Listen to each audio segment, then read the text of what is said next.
Remember the video we did on differential feed? That's where you can actually adjust the feed dogs underneath the presser foot, the two feed dogs. So we can take one feed dog and make it pull more fabric in than the one behind it. And so you can actually use it for gathering.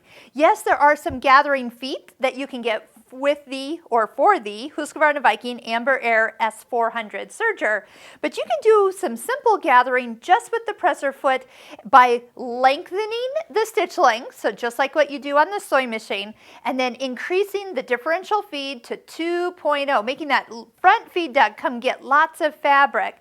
And I know I only have a 3-thread overlock on right this second, but it is doing the job. And I can even put my finger back here so it makes the fabric not want to come out so quickly. And before you know it, you have some very simple gathers that you can use and apply, getting something really big into a manageable amount of area, and then stitch them in place or even overlock them in place. So easy to do just by lengthening the stitch length and turning the differential feed up to 2.0.